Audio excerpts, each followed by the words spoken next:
Nos dice el día miércoles.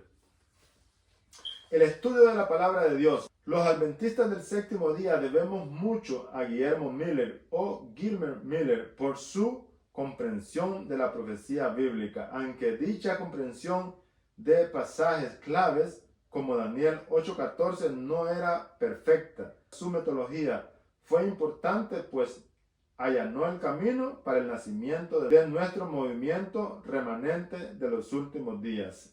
Veamos qué nos dice el libro de Mateo, capítulo 5, 18, y Timoteo, 2 de Timoteo 3, 15 al 17, y Lucas 24, 17. Dice la pregunta: ¿qué nos enseñan estos versículos sobre cómo debemos estudiar y comprender la profecía bíblica? Vamos solamente a estudiar el libro de Timoteo, 2 de Timoteo 3, 15 al 17, y que desde la niñez has sabido las sagradas escrituras, las cuales te pueden hacer sabio para la salvación por la fe en Cristo Jesús. Y dice: toda la escritura es inspirada por Dios y es útil para enseñar, redarguir, para corregir y para instruir en justicia, a fin de que todo hombre de Dios sea perfecto y enteramente preparado para toda buena obra. Así que, queridos hermanos, esto es lo que nos dice la palabra de Dios. Veamos qué nos dice el siguiente texto en el libro de Lucas 24, 17. Ya que aquí nos vamos a encontrar con la historia del camino a Emaús, cuando Jesús había resucitado y dos de sus discípulos iban caminando tristes. Dice la historia que Jesús se les apareció y les contó, dice, desde el principio, desde Moisés hasta los profetas, lo que la palabra de Dios decía de él y del cumplimiento de todas las profecías que se cumplieron en la vida de Jesús y en la muerte de Jesús. La profecía tiene una bendición para nosotros, ya que podemos estar confiados de que Dios dirige cada historia de este mundo.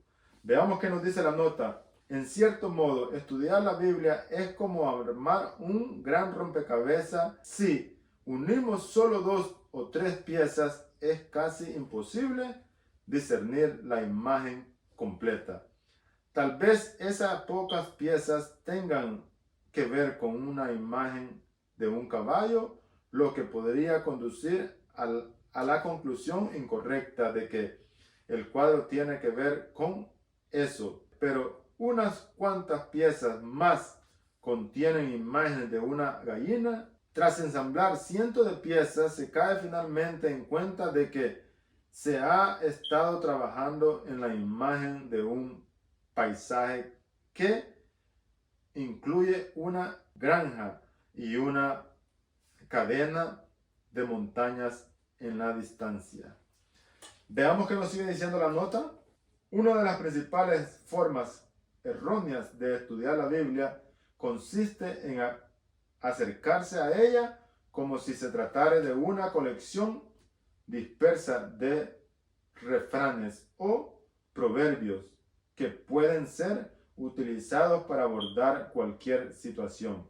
Algunos recurren a la sencilla guía de estudios que aparece al principio de la Biblia, que ciertos grupos cristianos dejan en las habitaciones de los hoteles y en las que aparecen versículos útiles acerca de una serie de temas. Dan así por sentado que esos versículos representan la totalidad de la enseñanza bíblica acerca del tema determinado. Desgraciadamente, adoptan el mismo enfoque con la profecía al separar un texto de su contexto y compararlo con los acontecimientos actuales, en lugar de hacerlo con el resto de la Biblia. Esto implica en parte el surgimiento constante de libros sobre profecía que tienen que ser actualizados con frecuencia, pues sus predicciones acerca de lo que ocurriría y cuándo no se cumplen. Por eso es tan importante no limitarse a seleccionar algunos textos específicos acerca de un tema, sino estudiar cuidadosamente todo lo que la Biblia dice al respecto, y puedes sacar todo lo que la Biblia dice acerca de ese versículo o de ese tema que está hablando el versículo, y puedes compararlo con todos los versículos que están en la palabra de Dios, y entonces puedes sacar una conclusión coherente y fiable acerca de la palabra de Dios. Pero no podemos sacar una interpretación de un versículo y sacarlo del contexto y hacerlo decir o sacar una doctrina de ese versículo, porque entonces estaremos cometiendo un error y vamos a perder de vista el punto y el mensaje principal de la palabra de Dios y del carácter de Dios, que es un carácter de amor, un carácter de bondad y de justicia y de misericordia y de juicio. Es un carácter bondadoso, un carácter que está interesado en la salvación del hombre, tanto en la profecía como en toda la escritura, como nos dijo Timoteo, que la escritura es útil para enseñar, enmendar, instruir en justicia, y también nos puede hacer sabios para tener la salvación. Veamos qué nos dice la última parte en la nota. Dice, ¿cuál ha sido tu experiencia en el trato con quienes utilizan solo ciertos textos para defender su punto de vista acerca del estado de los muertos o del sábado? ¿Cuál es la mejor manera de responder ante esa forma errónea de usar la Biblia? Queridos hermanos, la mejor manera de responder es buscando todos los versículos de la Biblia que hablan acerca de ese tema, ya sea de la muerte o sea del sábado, donde nosotros podemos confirmar que aún el sábado está incrustado en el centro de los 10 mandamientos. Pero muchas personas aceptan los 10 mandamientos, pero no aceptan el sábado. Así que el sábado es un punto de discordia en el cristianismo, ya que muchos no quieren aceptar el sábado como un principio de los 10 mandamientos. Veamos qué nos dice el día jueves. Lleva por título, ¿figurado o literal? Veamos qué nos dice la nota. Una de las cuestiones claves que deben abordar los estudiantes de la profecía es cómo determinar si el lenguaje de la Biblia debe ser interpretado de manera literal o figurada. La mejor manera de hacerlo es ver cómo se ha utilizado esa figura en símbolos en toda la Biblia, no cómo se los utiliza actualmente. Por ejemplo, algunos consideran que el oso de Daniel 7 simboliza a Rusia, pues ese animal es utilizado hoy a menudo como representante de esa nación. Esa no es una manera sólida y segura de interpretar el simbolismo profético en estos tiempos, sino que nosotros tenemos que ir en los tiempos que se escribió la Biblia. ¿Qué nación representaba ese símbolo? No podemos agarrar ese símbolo y ponerlo en nuestra actualidad, ya que la Biblia fue escrita en aquellos tiempos, en los tiempos pasados. Así que debemos empezar utilizando los símbolos, y la Biblia nos da algunas referencias que vamos a comparar hoy en el libro de Daniel. Vamos a ver qué nos dice el libro de Daniel, capítulo 7, versículo 7. La pregunta que vamos a tener en la mesa es: busca los siguientes textos y permite que la Biblia sea su propio expositor o intérprete, es decir, que decida sus propios términos. ¿Cuál es el símbolo profético común y cada grupo de textos y qué representa según la Biblia? Vamos a dejar que la misma Biblia nos ayude a poder entender. Vamos a ver qué nos dice el libro de Daniel, capítulo 7, versículo 7, ya que la pregunta nos dice: busca los siguientes textos y permite que la Biblia sea su propio expositor o intérprete, es decir, que defina sus propios términos. ¿Cuál es el símbolo profético común a cada grupo de textos y qué representa según la Biblia?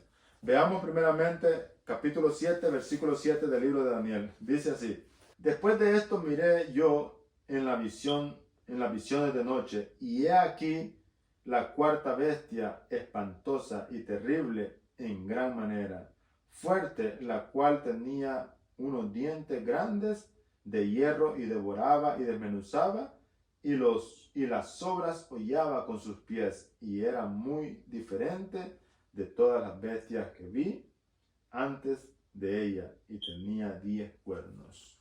Aquí nos declara que había una bestia espantosa, dice la palabra de Dios en Daniel capítulo 7:7, terrible en gran manera, dice, fuerte, la cual tenía dientes grandes, dice, y desmenuzaba todo lo que encontraba por delante, dice, y hollaba con sus pies todo. Era muy diferente a todas las bestias que vi antes de ella, y tenía también 10 cuernos.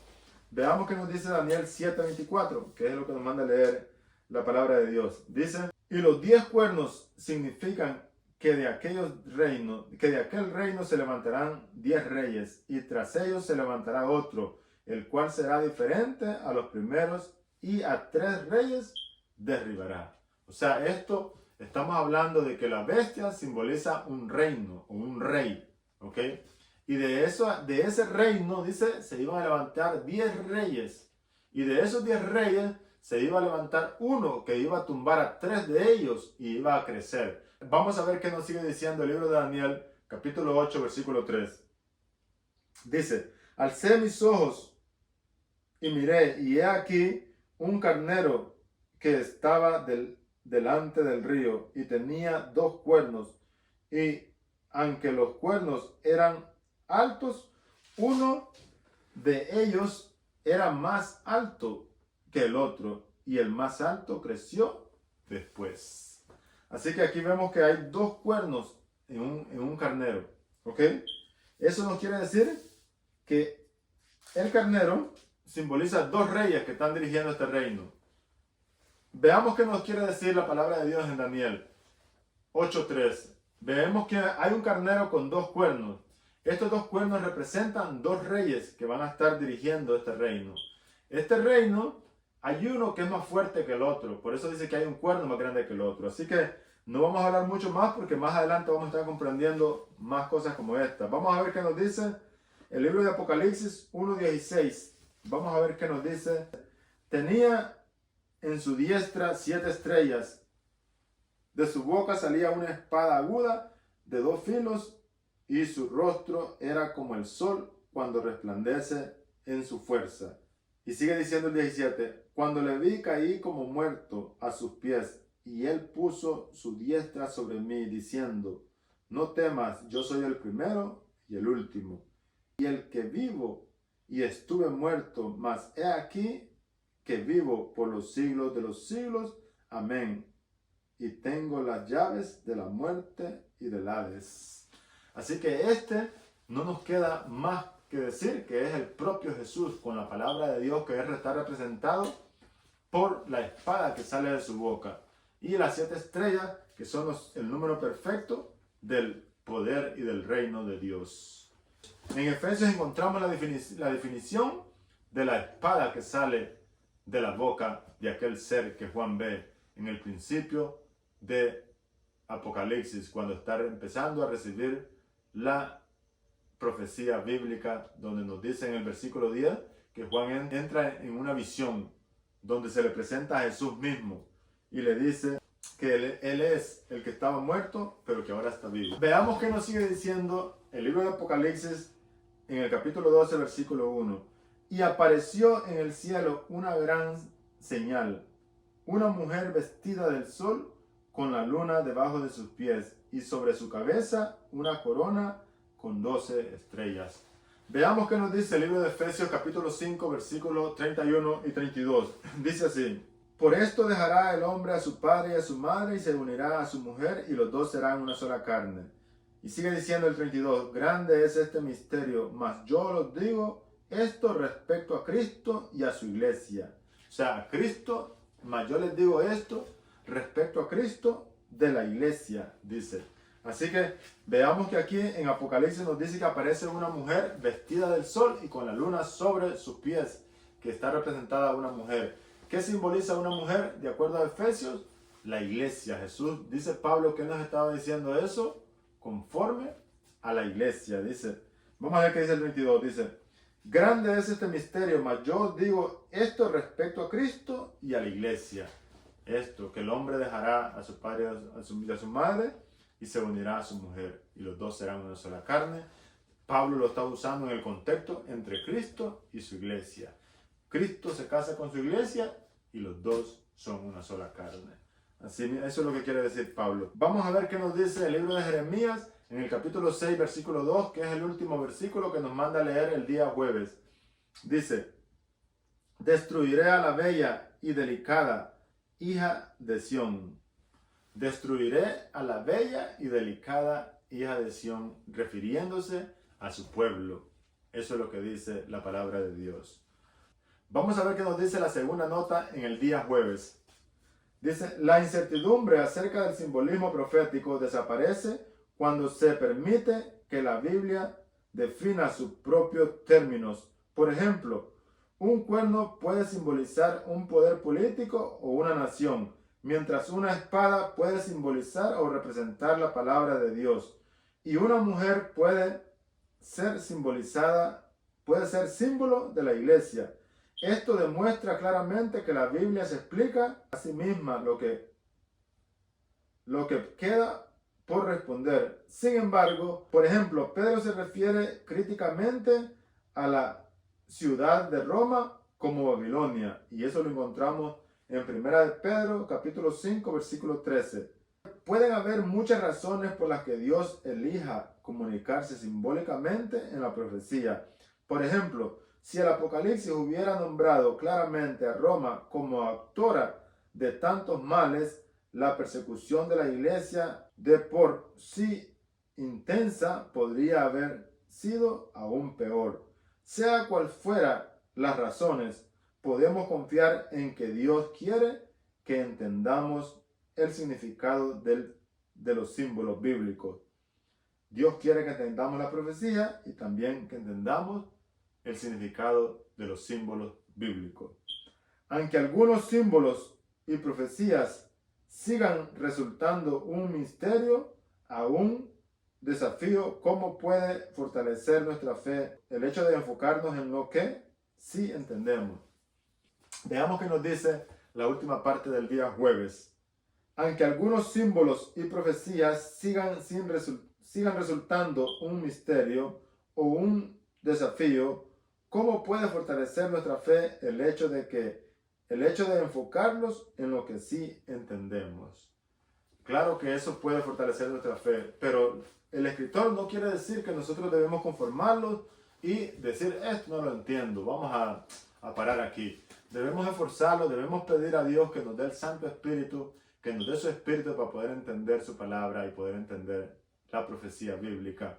Que hoy dimos una pizca solamente de algunos símbolos. Yo espero que esto sea para crecimiento propio y crecimiento para aquellas personas que puedan escucharlo.